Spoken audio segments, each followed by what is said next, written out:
Olá, seja bem-vindo novamente ao canal Roca Sandbeck. E hoje nós estamos com esse vídeo ao fundo do cantor Didi Alpiste, onde retrata de uma letra sobre quem é o nosso inimigo. E hoje tem tudo a ver com o nosso vídeo. Hoje nós estaremos meditando sobre qual é a face do diabo. Qual o rosto que ele tem? Qual a aparência que ele tem? Muitas vezes nós queremos imaginar ou até mesmo desacreditar na sua existência, mas porém a Bíblia ela nos deixa bem claro, ela nos deixa bem esclarecido a respeito disso, da sua existência, da sua ação e como nós como cristãos devemos proceder. Então, logo após a nossa vinheta, nós estaremos entrando nesse tema desse vídeo, qual a face do nosso inimigo. Enquanto isso, você curte um pouco dessa música.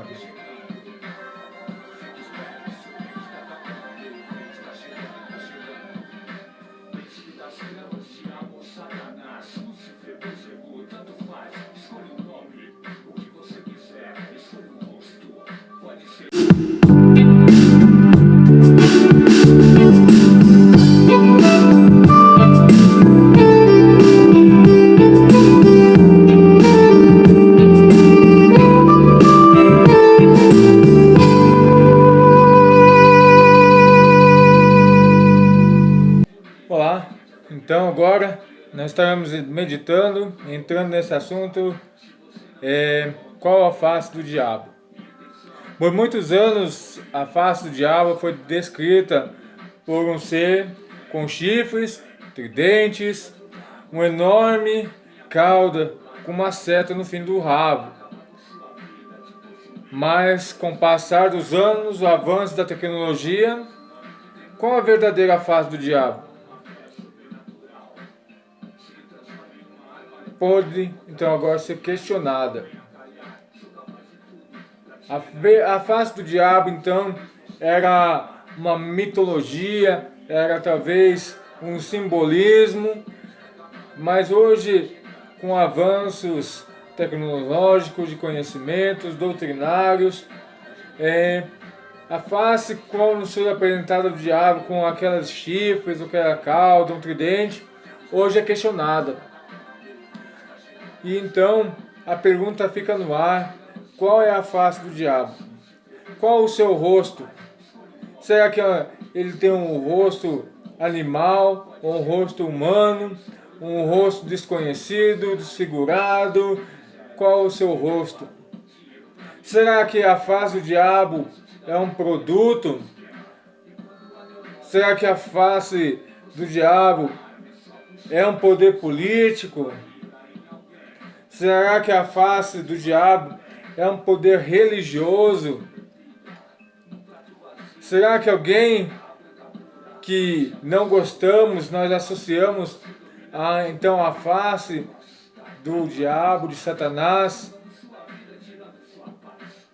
São perguntas a qual eu e você certamente já nos questionamos muitas vezes e que muitas vezes nós imaginamos, tentamos pegar e materializar a face do nosso adversário, a face do diabo, mas por nossa razão humana, por nossa razão limitada, porque somos seres limitados, nós não conseguimos explicar qual que é a verdadeira face do diabo.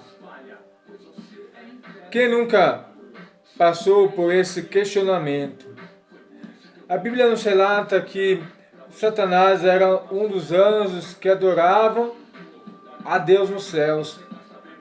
E porque a soberba entrou em seu coração, ele foi expulso e foi designado ao inferno. ao qual hoje nós temos uma imagem que é um lugar quente, um lugar que provavelmente pode ser dentro de um vulcão, não sabemos, mas a nossa imaginação tenta assimilar esse lugar ao que com nossos olhos, que nossa mente consegue chegar. Mas, porém, todavia, a Bíblia não nos fala, não nos aponta qual que é esse lugar, que é o inferno, onde ele existe, qual a sua posição, se é o núcleo da terra, se é... Porque a Bíblia fala que os céus é no alto, então automaticamente a nossa razão imagina que se Deus é em cima, o inferno é embaixo. Mas porém uma passagem da Bíblia nos deixa algo curioso sobre um homem chamado Lázaro, ao qual morreu, foi para os céus, e um rico foi para o inferno, ao qual ele viu Lázaro e fala que pede para que Lázaro molhe a ponta dessa língua, ou que até mesmo ele volte para a terra para avisar seus parentes daquela situação a qual ele estava passando. Então, naquele relato bíblico, ele fala que não tem como haver passagem nem do mundo dos mortos para o mundo dos vivos, e nem de quem está no céu para o inferno, por causa de um precipício, de um abismo que separam eles. Então nós vemos aí a situação então a qual aquele homem se encontrava. Então talvez a nossa imaginação céu e inferno não seja algo de altura, mas de vizinhanças. Talvez para quem gosta de futebol, talvez possa entender isso mais ou menos, sobre o CT de treinamento do São Paulo e do Palmeiras. Eles são vizinhos, né? Para uns, o céu está do lado do Morumbi, e para outros, do lado do Palestra Itália, do Palmeiras. Então, mas podemos pensar então dessa forma, talvez sejam vizinhos. Mas a Bíblia não nos coloca, talvez com tantos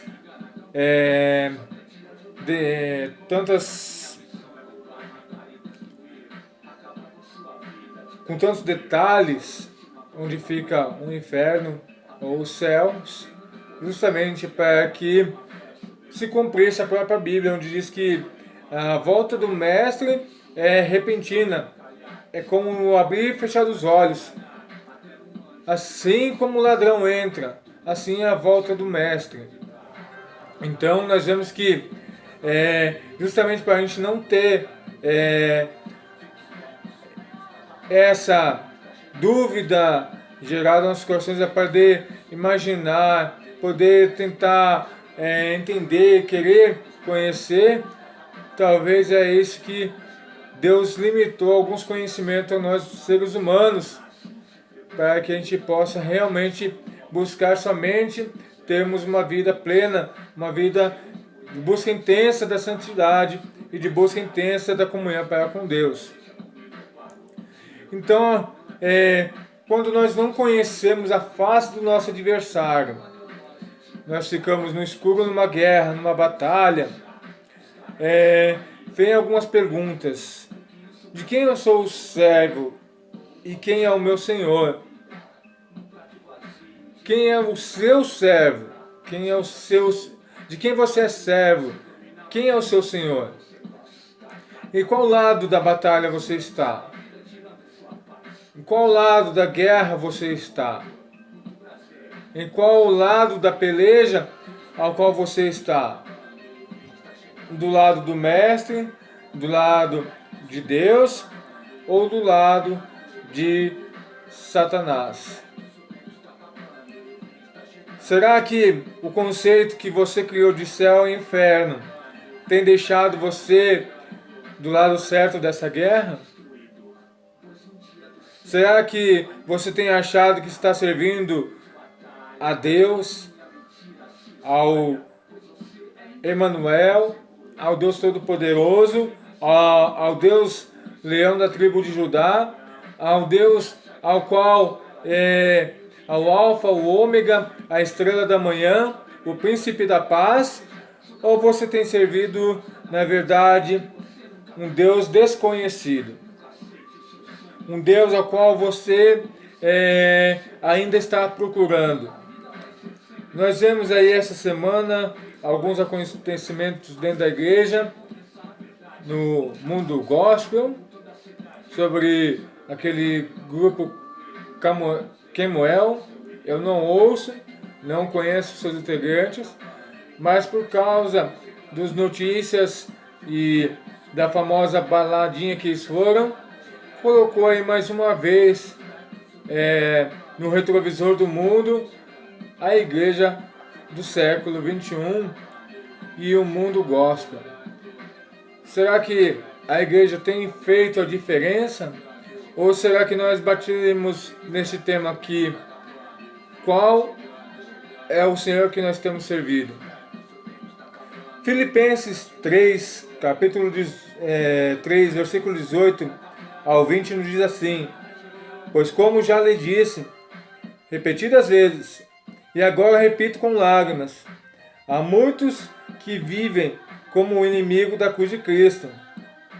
O destino deles é a perdição, e o seu Deus é o estômago, e eles têm orgulho do que é vergonhoso. Só pensam nas coisas terrenas. A nossa cidadania, porém, está nos céus, de onde esperamos ansiosamente o Salvador, o Senhor Jesus Cristo. Aqui nós vemos, então, a carta de Paulo e Timóteo aos Filipenses, onde eles deixam bem claro a posição de algumas pessoas que têm estado dentro da igreja, achando que têm servido a Cristo, mas na verdade são inimigos da cruz. São pessoas que vêm se disfarçando de cristãos, são pessoas que vêm se disfarçando de evangélicos para criar contendas, para criar discórdias, para criar divisões, mas porém, Paulo, e aqui em Filipenses, nos adverte que a nossa cidadania, porém, não está aqui nesta terra, é nos céus, de onde esperamos ansiosamente o Salvador de Jesus Cristo. E quando nós esperamos o Salvador, nós observamos com detalhes o que tem acontecido em nossos dias. E nós vemos que a palavra de Deus tem se cumprido. E a volta do Mestre cada vez mais próxima. Então, o diabo, o nosso adversário, que nos busca como leão rugindo a sua presa, ele está querendo acabar e parar com a igreja. Mas nós vemos que as mãos poderosas do nosso Deus, as mãos poderosas do nosso Senhor, têm estado guardando a igreja. E é por isso que até hoje ela não se sucumbiu, porque a palavra de Deus diz que o mestre virá buscar a noiva imaculada, sem mancha, uma noiva a qual espera o seu noivo. E é assim que o Jesus da cruz, o Jesus vai voltar para buscar a sua igreja. Então, nós fiquemos atentos e ficamos nos policiando e ficamos então agora cada vez mais atentos, tentando encarar a nossa realidade e tentando descobrir a qual Deus nós temos servido, a qual Deus nós tem sido o nosso Senhor, a qual Deus tem sido, nós temos sido servos. E quando nós descobrimos isso, nós vamos ter a certeza se estamos no caminho certo ou no caminho errado. A Bíblia nos dá diretrizes ao qual nós estamos no caminho certo ou no caminho errado. Então, cristão, ou que se você julga ser crente, comece a meditar na Bíblia. Os dias estão sendo abreviados. A volta do Mestre tem sido anunciada e poderá ser a qualquer momento. Não tem mais tempo para nós acharmos que Jesus vai voltar. Jesus já está voltando. Nós vemos para aquela estátua colocada lá no pátio das Nações Unidas, a qual ela tem sido comparada ao livro de Apocalipse, capítulo 13 e versículo 2, a marca da besta.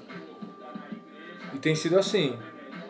Nós vemos aí no mundo a igreja sendo perseguida, levante para tentar calar, parar a igreja a qualquer custo.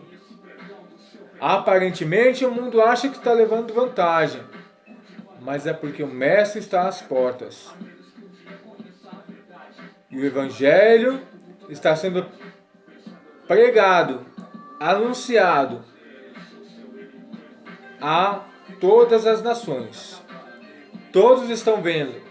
Nós vemos essa semana agora que passou, a nossa primeira-dama, Michele Bolsonaro, se manifestando a sua fé, demonstrando o agir de Deus. Para nós pode ser estranho o fato de eu ter falado em línguas, porque talvez a nossa religiosidade não permite crer, ou porque nós temos uma doutrinação cristã diferente, mas o fato é que por curiosidade ou por falta de conhecimento da Bíblia, todos ficaram curiosos para tentar entender o que a primeira-dama Michele Bolsonaro falou naquela oração, naquele culto, onde o ministro do STF estava sendo anunciado como um ministro, pastor da igreja, o servo de Deus. Sinais, tanto do lado de Cristo, quanto do lado do inimigo, estão surgindo todos os dias, a cada momento, porque a palavra de Deus está se findando, está se cumprindo. Cristão, não é hora mais de achar que a igreja é um lugar para crentes santos e religiosos bonitinhos. É tempo de anunciar que Cristo está voltando. A palavra de Deus está se cumprindo. E o diabo, o nosso adversário, ele não brinca de ser diabo. Se você não ouviu isso, você vai ouvir agora neste vídeo. O diabo nunca brincou de ser diabo. Lembra que ele foi o primeiro astuto querer o lugar de Deus. E foi o primeiro derrotado por Deus. Depois, não contente, ele foi lá no Éden atormentar o homem. E foi derrotado pela segunda vez.